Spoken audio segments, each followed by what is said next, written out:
The title of this story is Stray by Cynthia Rylant.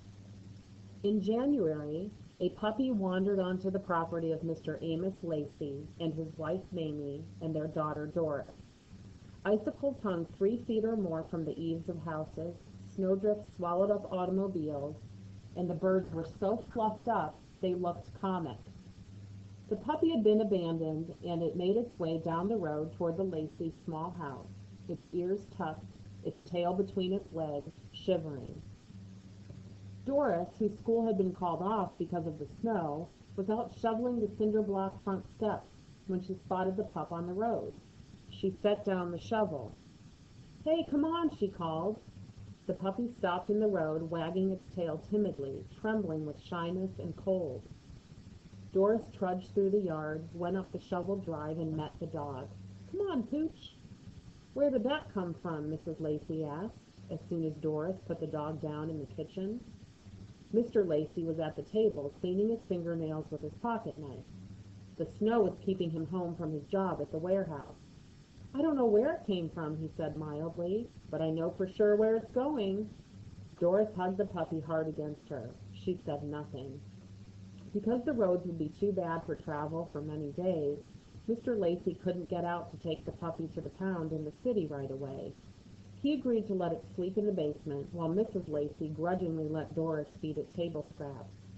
The woman was sensitive about throwing out food. By the looks of it, Doris figured the puppy was about 6 months old and on its way to being a big dog. She thought it might have some shepherd in it. 4 days passed and the puppy did not complain. It never cried in the night or howled at the wind. It didn't tear up everything in the basement. It wouldn't even follow Doris up the basement steps unless it was invited.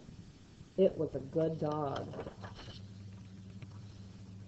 Several times Doris had opened the door in the kitchen that led to the basement, and the puppy had been there, all stretched out on the top step.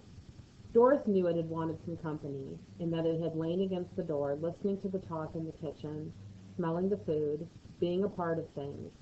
It always wagged its tail, eyes all sleepy, when she found it there. Even after a week had gone by, Doris didn't name the dog. She knew her parents wouldn't let her keep it, and that her father made so little money any pets were out of the question, and that the pup would definitely go to the pound when the weather cleared. Still, she tried talking to them about the dog at dinner one night. "She's a good dog, isn't she?" Doris said, hoping one of them would agree with her. Her parents glanced at each other and went on eating. "She's not much trouble," Doris added. "I like her." She smiled at them, but they continued to ignore her. "I figure she's real smart," Doris said to her mother. "I could teach her things." Mrs. Lacey just shook her head and stuffed a forkful of sweet potato in her mouth. Doris fell silent, praying the weather would never clear. But on Saturday, 9 days after the dog had arrived, the sun was shining and the roads were plowed. Mr. Lacey opened up the trunk of his car and came into the house. Doris was sitting alone in the living room, hugging a pillow and rocking back and forth on the edge of a chair. She was trying not to cry, but she was not strong enough. Her face was wet and red, her eyes full of distress. Mrs. Lacey looked into the room from the doorway. "Mama," Doris said in a small voice, "please." Mrs. Lacey shook her head. "You know we can't afford a dog, Doris. You try to act more grown-up about this." Doris pressed her face into the pillow. Outside, she heard the trunk of the car slam shut, one of the doors open and close. The old engine cough and choke and finally start up. "Daddy," she whispered, "please."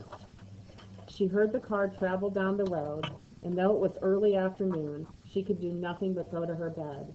She cried herself to sleep, and her dreams were full of searching and searching for things lost. It was nearly night when she finally woke up. Lying there like stone, still exhausted, she wondered if she would ever in her life have anything.